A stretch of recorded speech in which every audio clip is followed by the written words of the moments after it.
What's up, nuts and bolts? So I have decided to go forward on trying to make a Frankenbike, doing the combination of Sportster SP600 and Chinese dirt bike, which would, you can kind of look at, I've just got the swing arm pulled off the Sportster frame sitting over there, and I propped the Sportster frame up against the Chinese dirt bike because I'm thinking.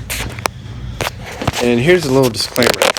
So I know I'll probably hear all kinds of banter about doing this and, you know, structural integrity and strength and stuff like that, but I'm just documenting what I'm doing. I'm going to do a certain amount of testing to make sure it's safe before I take it out on the road. And this is not a how-to. So, you know, don't do what I'm doing.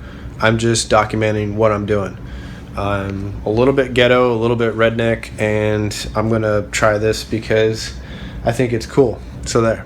Alright, with that said, this is going to be what I'm thinking, what I'm contemplating right now, is the combination, as you can kind of see the way I've got the Sportster laid up against the Chinese dirt bike. Let me focus this on right here. Basically, see it right there, this part right here on the Chinese frame.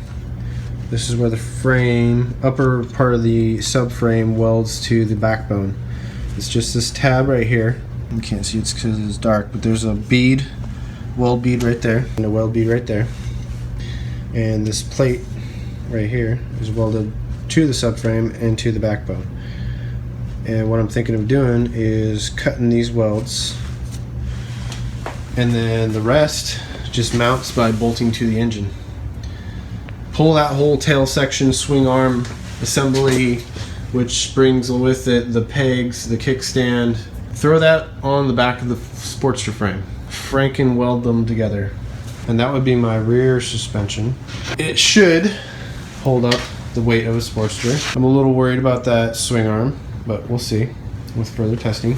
The shock, however, I'm not so worried about. This shock I am kind of worried about.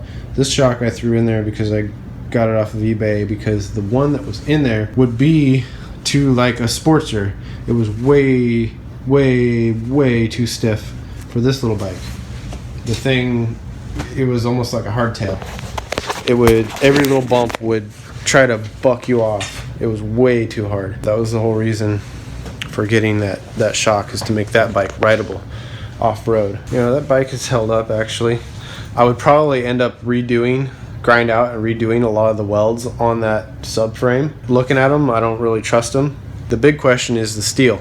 You got the overbuilt, heavy-duty, American Union-built frame, American steel frame of the Sportster, blended together with the Chinesium, which I'm probably gonna just bolt onto the Sportster frame. It's already all but this portion right here just bolted onto its own. It's already only welded here, and the rest is just bolted on.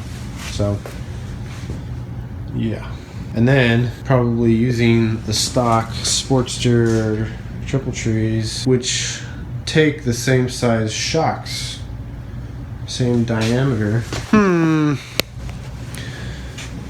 Yeah, but will that suspension be hefty enough to hold up a Sportster? I don't know. We'll have to find out, won't we? I think that would make a great adventure bike. Greatness. Greatness. I don't know. Let's find out. Shall we?